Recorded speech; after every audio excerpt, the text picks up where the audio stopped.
എല്ലാവർക്കും വിജീസ് കിച്ചൻ്റെ പുതിയൊരു വീഡിയോയിലേക്ക് സ്വാഗതം. ഞാൻ നിങ്ങളുടെ സ്വന്തം വി ചേച്ചി. എൻ്റെ പ്രിയപ്പെട്ട ഓരോരുത്തർ സുഖമായിട്ടിരിക്കുന്നു. ദൈവം സഹായിച്ച് ഇവിടെ സുഖമായിട്ടൊക്കെ ഇരിക്കുന്നു. ഇന്നൊരു ദിവസം ദൈവം ദാനമായി തന്ന് അതിന് ദൈവത്തിന് നന്ദി പറയാം. അപ്പം സൺഡേ ഞാൻ സാധാരണ വീഡിയോ ഇടാറില്ല, അപ്പോൾ ഇന്ന് വീഡിയോ ഇടുകയാണ്. അപ്പം നേരത്തെ എടുത്ത ഒരു വീഡിയോ ഉണ്ടായിരുന്നേ. അപ്പോൾ കഴിഞ്ഞ ദിവസത്തെ വീഡിയോയിൽ എല്ലാവരും നല്ല നല്ല കമൻസ് ഇട്ടു. അപ്പം ഞാൻ പറഞ്ഞില്ല, എനിക്ക് ഡൽഹിയിൽ നിന്നൊരു മോൾ ആദ്യമായിട്ടാണ് കമൻറ്റ് ഇട്ടേന്നത്. അത് പിന്നെ കമൻറ്റ് ഇട്ടു. അവൾ പഠിച്ചത് ഞങ്ങളുടെ നാട്ടിൽ തന്നെ, അവിടെ സെൻറ്റ് ജോൺസഫ് എന്നും പറഞ്ഞൊരു ഹോസ്പിറ്റലുണ്ട്. നേരത്തെയൊന്നും അവിടെ ഇങ്ങനെ നേഴ്സിംഗ് സ്കൂളായിട്ടൊന്നും അങ്ങനെ ഇല്ലായിരുന്നു. ഇങ്ങനെ കന്യാസ്ത്രീകൾ ഇങ്ങനെ പഠിപ്പിക്കുമായിരുന്നു. അപ്പോൾ പിന്നെ വലിയ സ്കൂളൊക്കെ ആയി, BSc എല്ലാം ഉണ്ട് അവിടെ. അപ്പോൾ ഞങ്ങൾ എന്തെങ്കിലുമൊക്കെ ഉണ്ടെങ്കിൽ ആ ഹോസ്പിറ്റലിലാണ് പോകുന്നത്. നമ്മുടെ അവിടുന്ന് നമ്മൾ അവിടുന്ന് ഓട്ടോ പിടിച്ച് പോവുകയാണെങ്കിൽ, നാട്ടിലൊക്കെ ഇങ്ങനെ ദൂരമൊന്നുള്ള കിലോമീറ്റർ വെച്ചല്ലല്ലോ അവരെടുക്കുന്നത്, ഓട്ടോക്കാർക്ക് തോന്നുന്ന ഒരു ഇതിൽ. എന്നാലും നമ്മുടെ അടുത്ത നമുക്ക് നന്നായിട്ട് അറിയാവുന്ന ഒരു ഹോസ്പിറ്റലാണ്. പിന്നെന്താ, പിന്നെ നല്ല നല്ല കമൻസുകളൊക്കെ വന്നു. എനിക്ക് ഒത്തിരി സന്തോഷമുണ്ട്. വീഡിയോയൊക്കെ എല്ലാവരും കാണുക, കമൻസൊക്കെ ഇടുക കേട്ടോ. ഓക്കെ, ഇനി നമുക്ക് ഇന്നത്തെ വീഡിയോയിലോട്ട് പോകാം കേട്ടോ. രാവിലെ ബ്രേക്ക്ഫാസ്റ്റിന് നിന്ന് പൂരി ഉണ്ടാക്കുന്നത്. അപ്പോൾ ആദ്യം ഞാനങ്ങ് പൂരി എനിക്കങ്ങ് കുഴച്ച് വയ്ക്കാമെന്ന് വെച്ച്. അപ്പോൾ ഒരു ഇച്ചിരി നേരം ഒന്ന് കഴിച്ച് വെക്കുമ്പം നല്ല ഇത്തിരി നമുക്ക് അത് നന്നായിട്ട് പൊങ്ങിയൊക്കെ വരും. അത് കഴിഞ്ഞിട്ട് പിന്നെ ചായയൊക്കെ ഇടുക. ചായയൊക്കെ ഇടുന്ന നേരം കൊണ്ട് നമുക്ക് അത്രയും നേരം മാവ് അവിടെ ഇരിക്കും. അപ്പോൾ ഞാൻ അതൊന്ന് കുഴച്ച് വെച്ചതിന് ശേഷം പിന്നെ ചായ ഇടണം. പാല് കാച്ചിയത് റെഡിയായി. അവർക്ക് കുടിക്കാനുള്ളത്, കൊച്ചുങ്ങൾക്ക് കുടിക്കാനുള്ളത് ബോൺവിറ്റ എടുത്ത് അങ്ങോട്ട് വെച്ച് അങ്ങനെ എല്ലാം ഒന്ന് ഒതുക്കിയൊന്ന് വരുമ്പോഴത്തേന് ഇപ്പോൾ ചായ റെഡിയാവുന്നുണ്ട്. പിന്നെ എല്ലാവർക്കും ഒന്ന് ചായയും കൂടെ എടുത്ത് കൊടുക്കണം. പിന്നെ ബ്രേക്ക്ഫാസ്റ്റിൻ്റെ കൂടെയും കൊടുക്കും. അപ്പോൾ ഞാൻ ഇതൊക്കെ ഒന്ന് ചെയ്തെടുക്കട്ടെ. ഇതിപ്പോൾ നല്ല ചൂടായിരുന്നു, അതുകൊണ്ട് ഞാനതങ്ങോട്ടൊന്ന് മാറ്റി വെച്ച് ഒരു ഇച്ചിരി ഒന്ന് തണുത്തിട്ട് അവർക്ക് കൊടുക്കാമെന്ന് വെച്ച്. അപ്പോൾ ചായയും റെഡിയായി, അതും ഒന്ന് ആറ്റിച്ചെടുക്കട്ടെ. ചിലപ്പം ചായക്കകത്ത് ഇഞ്ചി ചേർക്കും.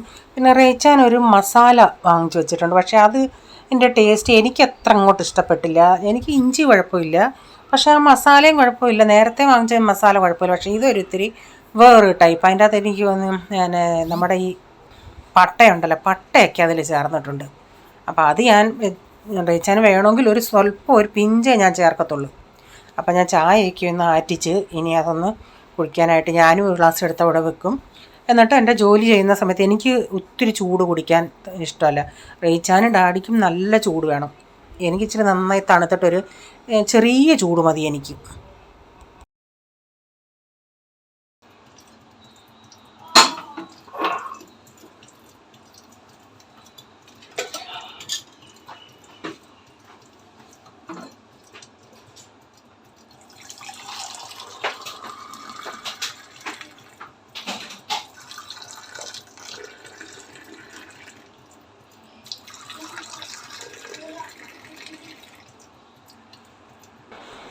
പൂരിക്ക് കടലക്കറി ഇരിപ്പുണ്ടായിരുന്നു, അതുകൊണ്ട് അല്ലേ കടലക്കറി എന്ന് വെച്ചോണ്ടേ ഇനി ഒരു ബ്രേക്ക്ഫാസ്റ്റ് കൂടെ നമുക്ക് കാണുമെന്ന്. അപ്പോൾ പൂരി ഇവിടെ പ്രൈസനേ ഉള്ളൂ ഇത്തിരി അങ്ങോട്ട് ഇഷ്ടപ്പെടാത്തത്. ബാക്കി എല്ലാവർക്കും പൂരി ഇഷ്ടമാണ്. ഞാൻ പണ്ട് എപ്പോഴും പറയുന്നത് പോലെ എനിക്ക് കറിയില്ലാതെ ചായ ഇങ്ങനെ കുടിച്ച് ഈ പൂരിയും കൂടെ കഴിക്കുന്നത് ഭയങ്കര ഇഷ്ടമാണ്. അപ്പോൾ അഥവാ ചിലപ്പോൾ ഈ പൂരി ഇപ്പോൾ ഉണ്ടാക്കിയിട്ട് 1-2 ഇച്ചിരി പൂരിക്ക് മാവുണ്ടെങ്കിൽ അത് ഫ്രിഡ്ജിൽ ഇരിക്കുവാണെങ്കിൽ ചുരുക്കം ചിലപ്പം വൈകിട്ട് നമ്മളൊന്ന് ചായ കുടിക്കുമ്പം, ഞാനങ്ങനെ കണ്ടിന്യൂസ് വൈകിട്ട് കുടിക്കണമെന്ന് നിർബന്ധമില്ല. ചില സമയത്ത് നമുക്ക് തോന്നുമല്ലോ ഒന്ന് കുടിക്കണമെന്ന്. അങ്ങനെ കുടിക്കുന്ന സമയത്ത് ചിന്തിക്കും ഒരു പൂരി 2 കാണത്തുള്ളൂ, അത് ഇങ്ങനെ ഉണ്ടാക്കിയിട്ട് അതും കടിച്ച് ഇങ്ങനെ തിന്നും. എനിക്കിഷ്ടം അങ്ങനെ. പോളിനും ഇഷ്ടമാണ് പൂരി. ഇവിടെ പിന്നെ ബാക്കി എല്ലാവർക്കും പൂരി ഇഷ്ടമാണ്. അപ്പം ഞാൻ പൂരി ഒന്ന് 10 വെച്ച് ഇങ്ങനെ പരത്തി വെച്ചിട്ട് ഞാൻ ആ തീ ഈ 10 ഉണ്ടാക്കിയിട്ട് തീ കുറച്ചിടും. കാരണം ചൂടോടെ ഇതിങ്ങനെ പൊങ്ങി വരത്തില്ലേ, അങ്ങനെ അതോടെ കണ്ട് ഈ പോളിൻ്റെ അവനൊരു ചില കാര്യങ്ങൾ പറയുമ്പോൾ അവനിങ്ങനെ നല്ല ഇങ്ങനെ പൊങ്ങിയിരിക്കുന്ന ചോല ഉണ്ടല്ലോ, അല്ല ബട്ടൂര ഉണ്ടല്ലോ, അതുപോലെ ഇരിക്കുന്നത് ഇങ്ങനെ ചൊക്കി പോകുന്നതിനോട് അത്ര ഇതില്ല. അവനിങ്ങനെ കഴിക്കാൻ ഇഷ്ടം. അപ്പോൾ അങ്ങനെ അത് ചൊക്കി പോകുന്നതിന് മുമ്പിട്ടങ്ങ് ചൂടോടെ അവന് കൊടുക്കും. നമുക്കൊന്നും അങ്ങനെ കുഴപ്പമില്ല ചൊക്കിപ്പോയാലൊന്നും. പക്ഷെ അവന് അതൊക്കെ ഒന്ന് കാണാനൊക്കെ ഒരു ഭയങ്കര അതാത് രീതിയിൽ അവന് കഴിക്കണമെന്നുണ്ട്. നമുക്കങ്ങനെ പറ്റുമെങ്കിലേ ചെയ്ത് കൊടുക്കത്തില്ല. അങ്ങനെ നിർബന്ധമൊന്നുമില്ല, അങ്ങനെ കൊടുത്താൽ അവന് ഒത്തിരി സന്തോഷമാണ്. അപ്പം ഞാൻ അന്നേരം ചൂടോടെ ഉണ്ടാക്കി അങ്ങ് കൊടുക്കാമെന്ന് വെച്ചു. അങ്ങനെ എല്ലാ ഡാഡിക്കും അവനും അവനൊക്കെ ആകുമ്പോഴത്തേക്കിന് തീരും. പിന്നെ ഞാൻ വീണ്ടും കൊച്ചിന് ഏറ്റവും അവസാനം മതി അല്ലി പൂരിയാന്ന് കണ്ട അവൻ അഥവാ ചിലപ്പോൾ കടലക്കറി വേണ്ട, സെസ്വൻ ചട്നി എങ്ങാനും കൂട്ടി തിന്നാൻ ഇഷ്ടമാണ്. അപ്പം പിന്നെ അഥവാ റേച്ചാനും രാവിലെ അങ്ങനെ വേണമെന്നില്ല, റേച്ചാനും ഇത്തിരി ലേറ്റായിട്ട് കഴിക്കും. അപ്പം ചിലപ്പം റേച്ചാൻ കഴിക്കുന്നുണ്ടെങ്കിൽ അവന് ഇത്തിരി ടേസ്റ്റ് നോക്കിയിരിക്കാമെന്നും പറഞ്ഞ് ഇച്ചിരി വായി വെച്ച് കൊടുക്കും. പിന്നെ ചിലപ്പം റേച്ചാൻ്റെ കൂടെ ഇരുന്ന് കഴിക്കും. അങ്ങനെയൊക്കെയാണ്. അവനങ്ങനെ ഇത്തിരി സിദ്ധാന്തം കൂടുതലാണ്. അതേസമയം ഈ ഉരുളൻകിഴങ്ങ് മസാല ഉണ്ടല്ലേ, അതുപോലും ചില സമയത്ത് ആ ചെറുക്കന് ഇഷ്ടമല്ല എന്നുള്ള. ഈ പൂരി ഉരുളൻകിഴങ്ങ് മസാലയും കൂടെ എന്ത് കോമ്പിനേഷൻ, എന്ത് നല്ല കോമ്പിനേഷനാണെന്നറിയാമോ? അപ്പം ഞാനിതൊന്ന് ഉണ്ടാക്കിയെടുക്കട്ടെ.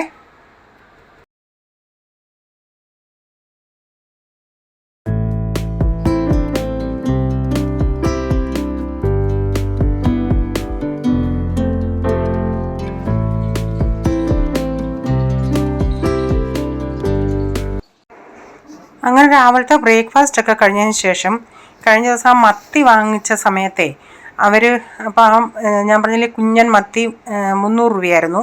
പിന്നെ അവർ കുഞ്ഞ് ചൂര 4 എണ്ണം കൊണ്ടുവന്നായിരുന്നു റേച്ചാൻ. അപ്പം ഞാൻ അതിൽ നിന്ന് കറി വയ്ക്കാമെന്ന് വെച്ച്. അപ്പം എന്നിട്ട് മീൻതോരൻ ഇരിപ്പുണ്ട്, അതെടുത്ത് ഞാനങ്ങ് ഫ്രിഡ്ജിൽ വെച്ചു. അപ്പോൾ ഇതെടുത്തൊന്ന് കറി വയ്ക്കാമെന്ന് വെച്ച്.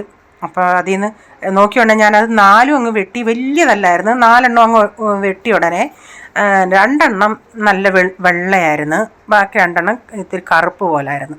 അപ്പം ഞാൻ ആ വെള്ള ഇന്ന് കറി വയ്ക്കാമെന്ന് വെച്ച്, ബാക്കി ഞാൻ മസാല പുരട്ടി വറക്കാമെന്ന് വെച്ച്. അപ്പോൾ ഞാൻ മീനൊക്കെ വെട്ടിയെടുത്തു. എന്നിട്ട് അതിൻ്റെ തൊലി ഉരിച്ച് കളഞ്ഞു കേട്ടോ. കുഞ്ഞതാണെങ്കിലും അതിൻ്റെ തൊലി ഉരിച്ച് കളയും. എന്നിട്ടും അരപ്പെല്ലാം തിളച്ച്. അപ്പം മീനൊന്ന് പറക്കിയിട്ട് കൊടുക്കട്ടെ. നല്ല മീനായിരുന്നു, കുഴപ്പമില്ലായിരുന്നു. അപ്പം ഇപ്പം കേരച്ചൂര ഇറങ്ങി. അവരന്ന് പറഞ്ഞ് അവർ പോയ ഉടനെ കേരച്ചൂര ഉണ്ടായിരുന്നു. ഒത്തിരി അങ്ങ് വലിയതല്ല, എന്നാലും സാമാന്യം ഒരു 2-3 കിലോയുടെയൊക്കെ ഉണ്ടെന്ന് പറയുന്നു. അപ്പം ഞാനങ്ങനെ മീനൂടൊന്ന് അടപ്പത്ത് വെച്ചിട്ടുണ്ട്. പിന്നെ മീനൊക്കെ അടപ്പത്ത് വെച്ചിട്ട് പിന്നെ തുണി കഴുകാനുണ്ടായിരുന്നു, അതൊക്കെ ഒന്ന് എടുത്തിട്ടു. അപ്പം ഇന്ന് തുണി വിരിക്കുന്നതും ഒന്നും കാണിച്ചില്ല. എന്നും തുണി വിരിപ്പൊരു കാണുമല്ലേ. അപ്പം ചിലർ പറയും എന്നും തുണി വിരിക്കുന്ന സമയത്തെല്ലാം ഒന്ന് കാണിക്കണേന്ന്. ചിലർക്കത് കാണാൻ ഭയങ്കര ഇഷ്ടമാണ്. അപ്പം ചിലർക്കത് ഇഷ്ടമായിരിക്കത്തില്ല. അതുകൊണ്ട് ഞാൻ കാണിച്ചില്ല. അപ്പം മീനൊക്കെ ഒന്ന് വറ്റി വന്ന്. അപ്പം ഞാൻ ഇച്ചിരി ഉപ്പ് നോക്കിയപ്പോഴേ ഒരിച്ചിരി ഒഴിക്കുമ്പോൾ കുഴപ്പമില്ല, എന്നാലും നോക്കിയോണ്ടേ ഒരിച്ചിരി ഉപ്പ് കൂടുതൽ. അപ്പം ഞാൻ എന്ത് ചെയ്തെന്നോ, ഒരു ടൊമാറ്റോ ഇങ്ങനെ വട്ടത്തി അരിഞ്ഞിട്ട് അതിൻ്റെ അകത്ത് ഇട്ട്. അപ്പം ഞാൻ തീ ഓഫാക്കി, എന്നാലും ചട്ടി ആയതുകൊണ്ട് നന്നായിട്ട് തിളയ്ക്കുന്നുണ്ട്. അപ്പോൾ ഈ ടൊമാറ്റോ അങ്ങ് വാടി ഇതിൻ്റെ അകത്ത് ഇരുന്നങ്ങ് വാടി നന്നതായോ. അപ്പോൾ അതെടുത്ത് നമുക്ക് കഴിക്കാൻ, ചോറിൻ്റെ കൂടെ ചോറ് കഴിക്കുന്നുണ്ടെങ്കിൽ കഴിക്കാൻ നല്ല ടേസ്റ്റ്. അത് ഇവരാരും കഴിക്കത്തില്ല, അത് ഞാൻ പറക്കിയെടുക്കും. അപ്പോൾ ഉപ്പ് ഇച്ചിരി ഒന്ന് ആ ടൊമാറ്റോയിലൊക്കെ ഒന്ന് പിടിക്കും. അപ്പോൾ അതിനി അവിടെ ഞാൻ വെളിച്ചെണ്ണയൊക്കെ ഒഴിച്ചിട്ടതാണ്, അതവിടെ കിടക്കട്ടെ. അപ്പോൾ നമ്മുടെ മീൻ കറി റെഡി ആയിട്ടുണ്ട്. അത് കഴിഞ്ഞ് പിന്നെ തോരൻ വെക്കണമായിരുന്നു.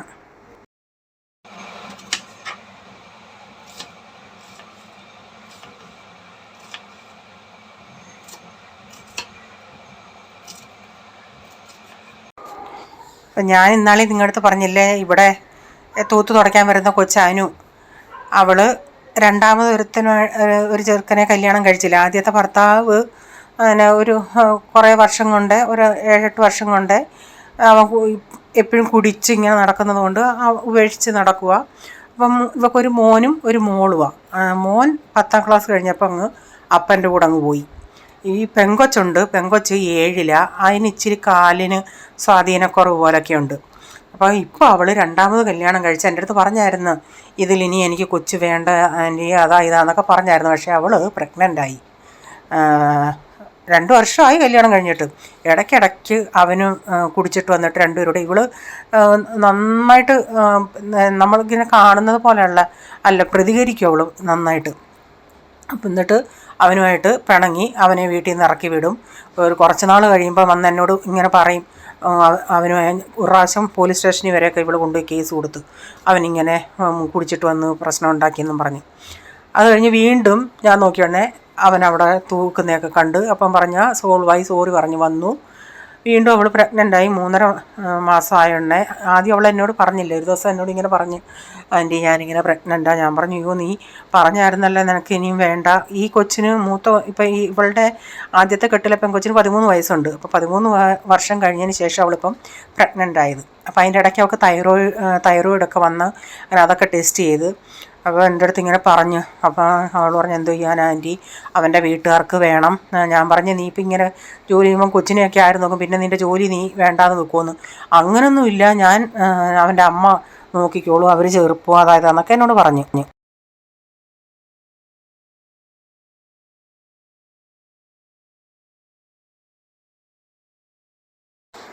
അപ്പോൾ വീണ്ടും അവൾ ഒരു ദിവസം എന്നോട് പറയുക, ആൻറ്റി ഞാനും അവനുമായിട്ട് പിണങ്ങി, അവൻ ഇങ്ങനെയൊക്കെ ആണെങ്കിൽ ഞാൻ എങ്ങനെ ഈ കൊച്ചിനെ വളർത്തും, എനിക്ക് ഈ കൊച്ചു വേണ്ട, അബോർഷൻ ചെയ്യാൻ പോവാ. ഞാൻ അന്നേരം ചോദിച്ചു, എത്ര മാസമായെന്ന് പറഞ്ഞാൽ 3.5 മാസമായി. ഞാൻ, എൻ്റെ അനു നീ എന്ത് പാപമായി കാണിക്കുന്നത്, 3.5 മാസം എന്നൊക്കെ ആൻറ്റിക്ക് വല്ലതും അറിയാമോ, ഗുളിക കഴിച്ചാൽ പോകുമോ? ഞാൻ പറഞ്ഞു, ഒരിക്കലും ഇല്ല, നീ ഇത് വെറും പാപമാണ് നീ ചെയ്യുന്നത്. ഇപ്പോൾ ആ കുഞ്ഞിന് കയ്യും കാലും ഒക്കെ വെച്ചിട്ടുണ്ട്, അല്ലെങ്കിൽ നിനക്ക് നേരത്തെ ഇത് ചിന്തിക്കാൻ വയ്യായിരുന്നോ? അവൻ ഇപ്പോഴേ ഇങ്ങനെ ചെയ്താൽ ഞാൻ പിന്നെ എന്തോ ചെയ്യും മുന്നോട്ടെന്നും പറഞ്ഞ് പിന്നെ ഞാൻ അവളെ പറഞ്ഞ് മനസ്സിലാക്കി. അവളാകെ ടെൻഷനിൽ കുറച്ച് ദിവസം നടക്കുമായിരുന്നു.